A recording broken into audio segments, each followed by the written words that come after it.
Empezamos ahora la segunda de las 3 grabaciones que corresponden al módulo formativo 0239, operaciones de venta, a la primera unidad formativa, la UF 0030, y a la primera unidad de aprendizaje.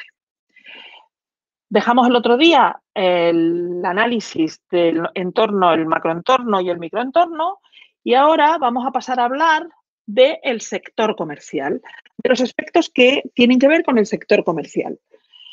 En concreto, el sector comercial está formado por diferentes actores y dentro del sector comercial tenemos diferentes modalidades de comercio. En particular, pues tenemos el comercio mayorista. El comercio mayorista es aquel en el que los clientes son empresas y compran los bienes y servicios para comercializarlos a su vez.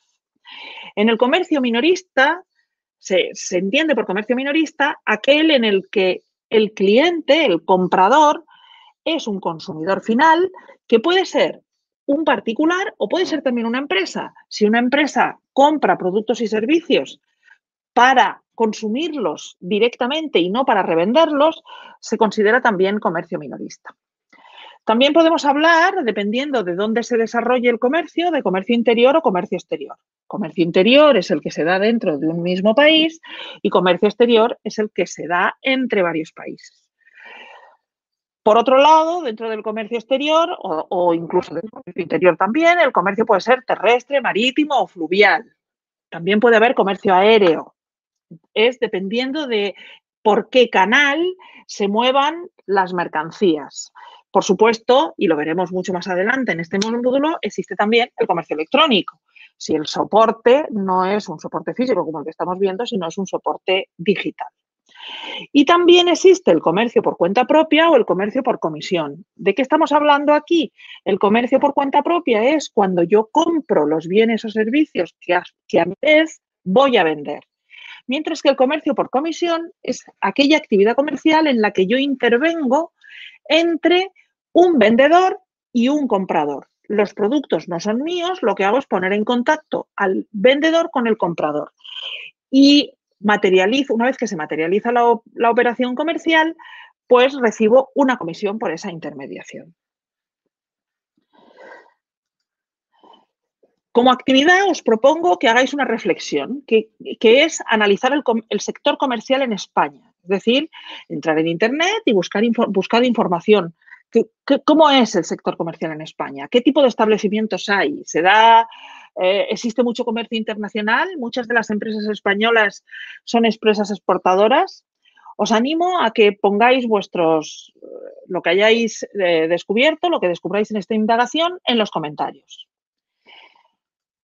Otro aspecto importante que tenemos que hablar, desde el que podemos enfocar la comercialización, es en aquella situación en donde el comercio se lleva a cabo en sectores que no son lo que llamamos el sector comercial. Me explico. Normalmente entendemos por sector comercial aquel sector en el que todos estamos pensando, como son los supermercados, el comercio minorista, las grandes cadenas de distribución, etcétera, etcétera. A eso se le llama el sector comercio. Pero las actividades comerciales también se llevan a cabo en otros sectores. Por ejemplo, pensemos en el sector industrial. Pues en la fabricación de aviones. Pues los aviones hay que venderlos. Luego hay una actividad comercial que consiste en vender aviones.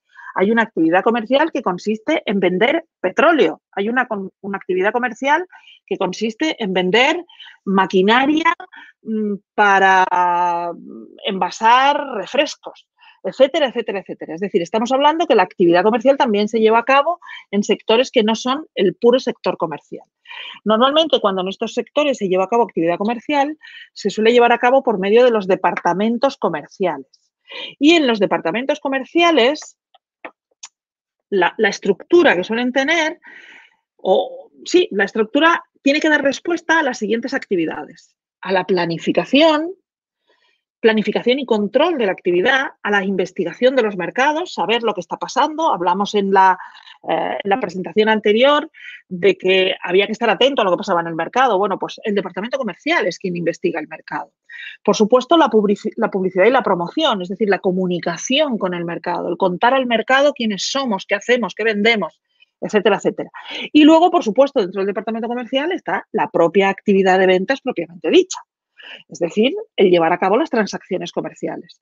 Pero va más allá, la actividad de ventas no es solo el cerrar, digamos, las operaciones comerciales, también tiene la responsabilidad de establecer los precios, hacer previsiones de venta, cuánto vamos a vender este mes, el mes que viene, el próximo año. ¿Por qué? ¿Para qué son necesarias estas previsiones? Fijaros lo que os estaba diciendo, si soy una empresa industrial, necesito que el departamento de ventas me diga cuánto vamos a vender para saber cuánto tengo que fabricar y en qué periodos tengo que fabricar, etcétera, etcétera. Y también en ventas, pues habrá que hacer un control de operaciones y resultados. Es decir, estamos vendiendo lo que pensábamos que íbamos a vender, estamos vendiendo a los precios que habíamos pensado que íbamos a vender, las relaciones con nuestros clientes están llegando a buen fin, las entregas que estamos haciendo son correctas, estamos teniendo devoluciones. Todo este tipo de cuestiones tenemos que tenerlas en cuenta.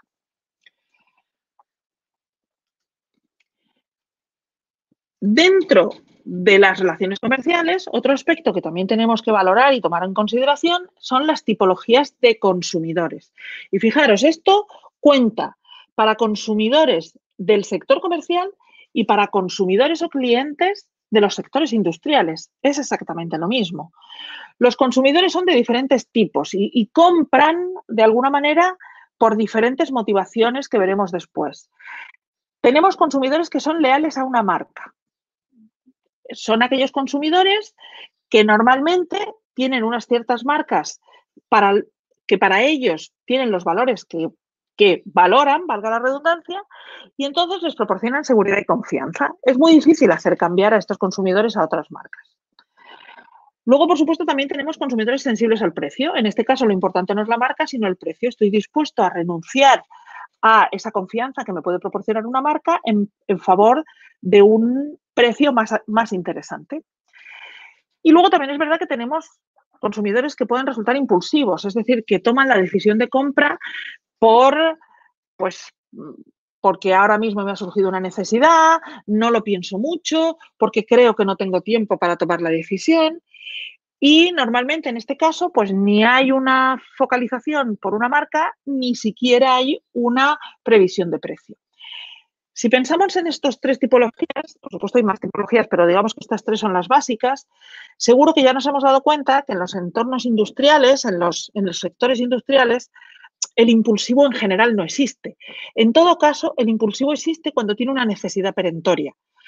Pensad en una empresa que fabrica un determinado producto y que tiene un proveedor o hace una compra determinada de materias primas. Bueno, pues lo normal es que tendrá posiblemente algún proveedor de confianza que le provea unas determinadas materias primas.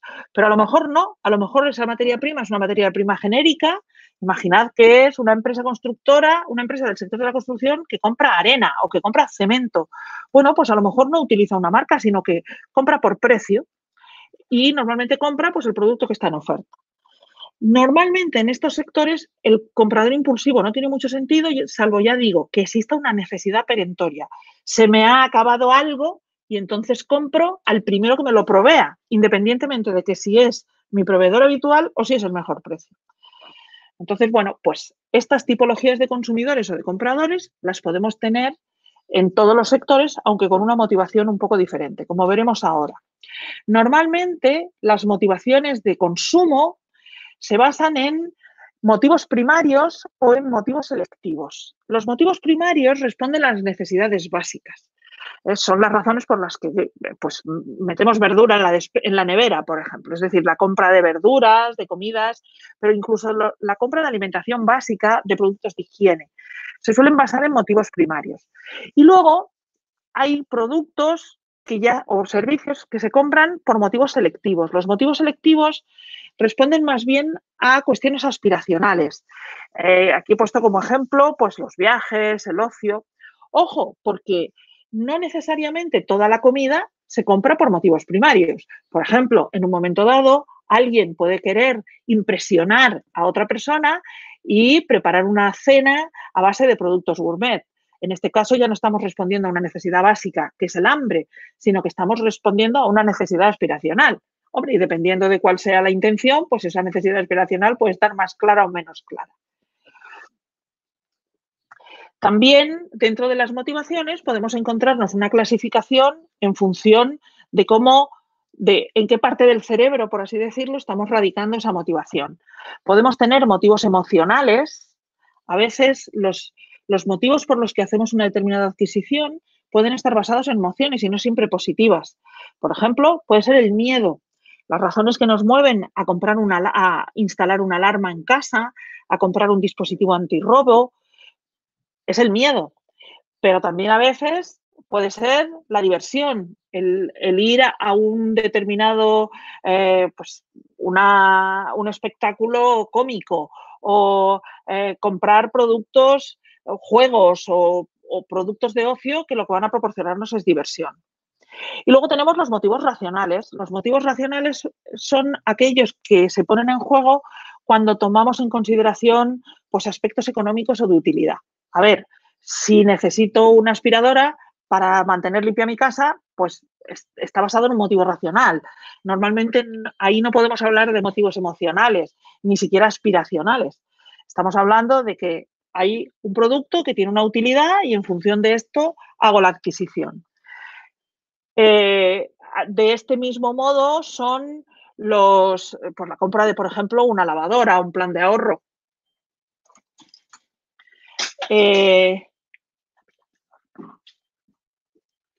Según lo que estamos viendo, otro aspecto que tenemos que analizar en el entorno comercial son los actores de la cadena comercial. Es decir, quiénes forman parte de esa cadena comercial, porque las relaciones entre estos diferentes actores son las que van a motivarse por estos aspectos motivacionales que acabamos de ver. Entonces, dentro de la cadena comercial tenemos el fabricante, el distribuidor, el representante comercial y el consumidor. Esto es muy genérico. Está claro que los productos se fabrican en algún sitio, los servicios se ejecutan en algún sitio. Luego tenemos intermediarios que pueden ser distribuidores o representantes comerciales. ¿Qué diferencia tenemos entre un distribuidor y un representante comercial? Como norma genérica, el distribuidor, como decíamos antes, hace la venta por cuenta propia, es decir, compra el producto y lo vende.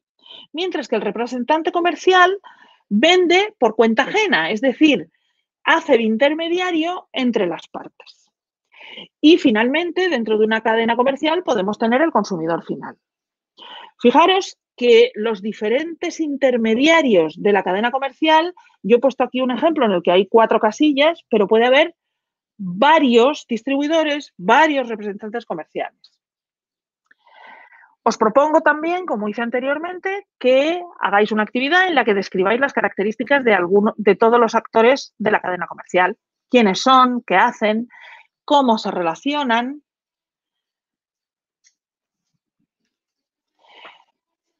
Dentro de las fórmulas y formatos comerciales tenemos la venta presencial y la venta no presencial.